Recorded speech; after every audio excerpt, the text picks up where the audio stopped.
Kita menelusuri kitab Kejadian yang terdiri dari dua bagian utama.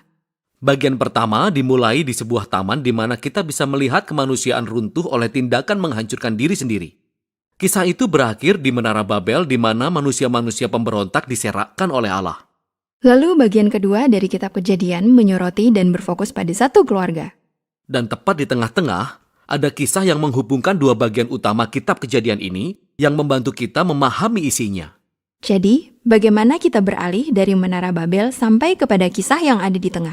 Nah, setelah peristiwa penyerakan di Menara Babel, ada sebuah silsilah. Dan silsilah itu berasal dari salah satu suku yang akhirnya sampai pada satu orang yang bernama Abram. Ia lebih dikenal sebagai Abraham.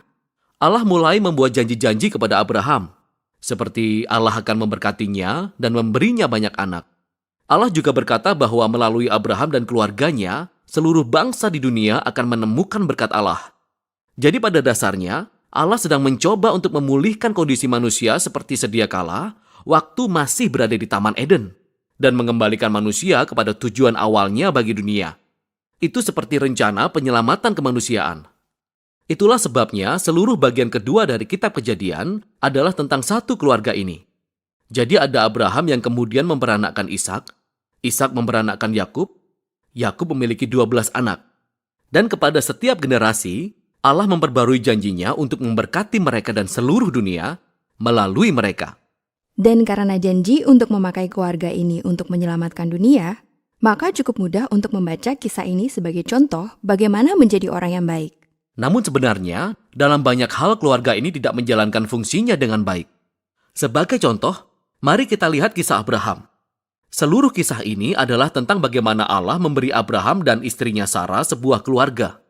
Tetapi dalam dua kesempatan yang berbeda, Abraham memberikan Sarah kepada laki-laki lain dengan tidak mengakui bahwa Sarah adalah istrinya. Lalu Sarah menjadi tidak sabar untuk memiliki seorang anak, dan dia membuat Abraham tidur dengan hambanya perempuan, yang kemudian menimbulkan berbagai masalah di dalam keluarga. Mereka menjadi semakin tua dan kita mulai berpikir bahwa mereka tidak akan pernah mempunyai anak.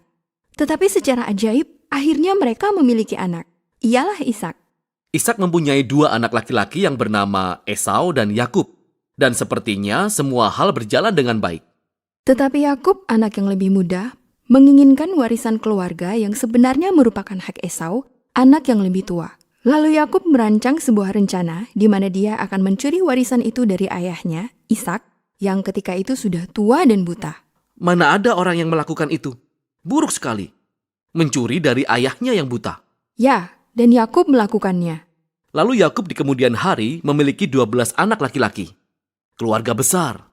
Tapi Yakub mengasihi anaknya yang ke-11, Yusuf, lebih daripada yang lain. Dan Yakub memberikan jubah istimewa kepada Yusuf. Dan oleh karena hal inilah, saudara-saudaranya membenci Yusuf. Begitu bencinya sampai-sampai mereka berencana untuk membunuhnya. Namun mereka tidak jadi membunuhnya, tetapi mereka menjualnya sebagai budak di Mesir. Selama di Mesir, melalui serangkaian peristiwa yang luar biasa, Yusuf beranjak dari seorang tahanan menjadi orang nomor 2 dalam pemerintahan. Lalu kemudian, di seluruh wilayah Timur Tengah terjadi musibah kelaparan. Dan saudara-saudara Yusuf datang ke Mesir untuk mencari makanan. Dan ketika mereka sampai di sana, siapa yang harus ditemui sebagai penguasa wilayah? Itulah Yusuf, orang yang mereka jual sebagai budak. Namun kenyataannya, dia menyelamatkan mereka dari bahaya kelaparan. Mereka ini adalah cicit Abraham yang telah melakukan tindakan keji kepada saudaranya. Tapi Allah telah mengubah kejahatan mereka menjadi sesuatu yang baik. Tepat seperti itulah yang dikatakan Yusuf dalam paragraf terakhir dari kitab ini. Dia berkata, "Kamu telah mereka-rekakan yang jahat terhadap aku, tetapi Allah mereka-rekakannya untuk kebaikan, yakni memelihara hidup suatu bangsa yang besar." Jadi kata-kata ini menjadi kesimpulan kitab ini karena kata-kata ini merangkum pesan dari keseluruhan kisah sejauh ini. Manusia terus memilih kejahatan dan kita berpikir mereka mengacaukan rencana Allah. Namun Allah terus membalikkan kejahatan mereka menjadi kebaikan. Dan walau bagaimanapun, Allah akan memakai keluarga ini untuk memulihkan kehidupan seperti di Taman Eden. Jadi itulah kitab Kejadian. Tapi, kita masih belum mengetahui bagaimana sebenarnya Allah akan memakai keluarga ini untuk membawa kita kembali ke Taman Eden. Ya, betul.